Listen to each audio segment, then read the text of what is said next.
EVM એટલે શું? દર્શક મિત્રો, ઘણા બધા તમને સવાલો હશે કે ઈવીએમ ભારતમાં ક્યારે આવ્યું, કોણ લાવ્યું વગેરે, તેમજ ઈવીએમ હેક થાય છે એ આજે તમને સ્પષ્ટપણે ચોક્કસ જણાવવું છે. હા, ઈવીએમ હેક થાય છે, પરંતુ કયું? ભારતીય ચૂંટણી આયોગનું જે ઈવીએમ છે એ કદી હેક થતું નથી, પરંતુ કોંગ્રેસનું ઈવીએમ હેક થાય છે. કેવી રીતે એ આગળ તમને સ્ટોરીમાં જાણવા મળશે. પરંતુ એ પહેલાં ચેનલ સબસ્ક્રાઈબ કરો અને બેલ આઇકોન પ્રેસ કરો.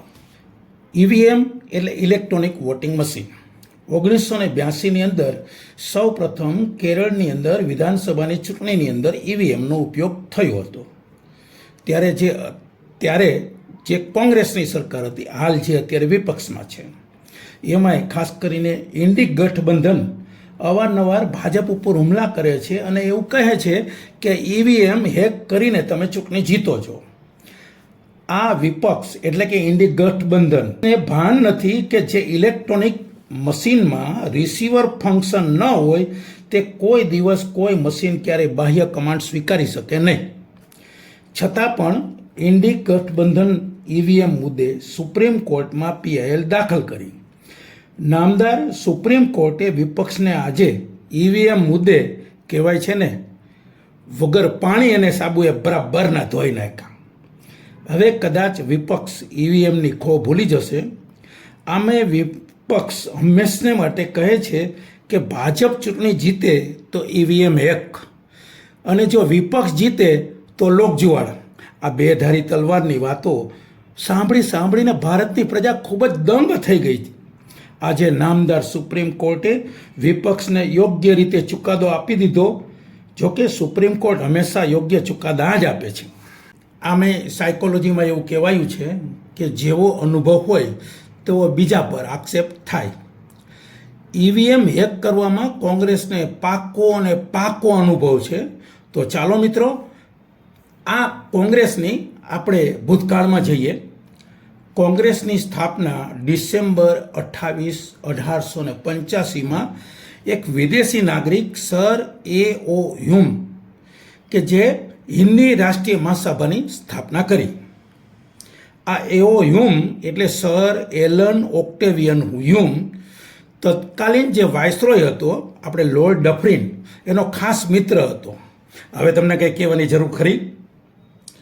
પ્રથમ અધિવેશન 28/12/1885માં મુંબઈ ખાતે ગોકુલદાસ તેજપાલ સંસ્કૃત પાઠશાળામાં મળ્યું હતું. પ્રથમ અધિવેશનમાં 72 સમગ્ર ભારતમાંથી પ્રતિનિધિઓ ઉપસ્થિત થયા હતા. આ ઇન્ડિયન નેશનલ કોંગ્રેસની દર વર્ષે પ્રમુખની ચૂંટણી થતી હતી.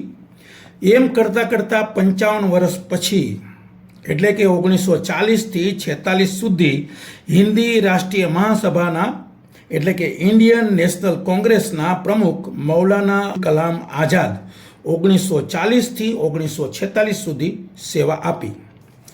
પરંતુ 1946માં મૌલાના આઝાદને પ્રમુખ પદ છોડવાનું કહેવામાં આવ્યું.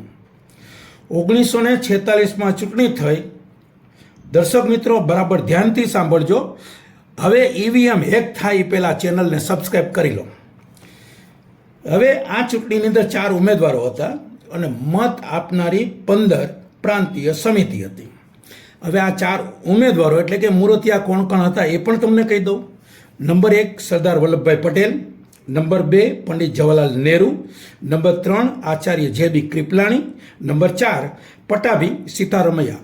4 ભારતના અગ્રીમ હરોળના નેતાઓ હતા અને મત આપનારી 15 પ્રાંતીય સમિતિ હતી. ચૂંટણી થઈ. સરદાર વલ્લભભાઈ પટેલને 12 મત મળ્યા. પંડિત જવાહરલાલ નહેરુજીને 0 મત મળ્યા. કેટલા? 0. આચાર્ય JB કૃપલાણીને 2 મત મળ્યા. પટ્ટાભી સીતારમૈયાને 1 મત મળ્યો. 15 મત થઈ ગયા. અને હવે 1946ની અંદર ઇન્ડિયન નેશનલ કોંગ્રેસના પ્રમુખ કોણ બનવા જોઈએ? તો 12 મત મેળવનાર સરદાર વલ્લભભાઈ પટેલ પ્રમુખ બનવા જોઈએ ને? નહીં. આ તો ભાઈ કોંગ્રેસની ચૂંટણી, ઈવીએમ હેક થયું. સૌથી ઓછા એટલે કે 0 મત મેળવનાર ચાચા નહેરુ ઇન્ડિયન નેશનલ કોંગ્રેસના પ્રમુખ બન્યા. અને આપણા પહેલા વડાપ્રધાન બન્યા. જોયું ને, ક્યાં કોંગ્રેસની સ્થાપના વિદેશીઓએ કરી છે. હજુ આપણે ભારતવાસીઓ વિદેશીની સ્થાપનાના ફળ ભોગવી રહ્યા છીએ. કદાચ ગાંધીજીએ સ્વતંત્રતા પછી એટલે જ કોંગ્રેસ વિખેરવાનું કહ્યું હશે, પરંતુ કોંગ્રેસ પર નહેરુ અને ગાંધી ખાનદાનનો પંજો હજુ પણ અકબંધ છે. જોયું ને, 1946માં ઇન્ડિયન નેશનલ કોંગ્રેસની પ્રમુખની ચૂંટણીમાં ઈવીએમ હેક થયું કે નહીં? તમારા મંતવ્યો કોમેન્ટમાં ચોક્કસ જણાવજો, જેથી કરીને અમને શક્તિ મળે. અમારી ચેનલને લાઈક કરો, શેર કરો અને આર્ટિકલ ગમ્યો હોય તો ચોક્કસ સબસ્ક્રાઈબ કરવાનું ભૂલતા નહીં.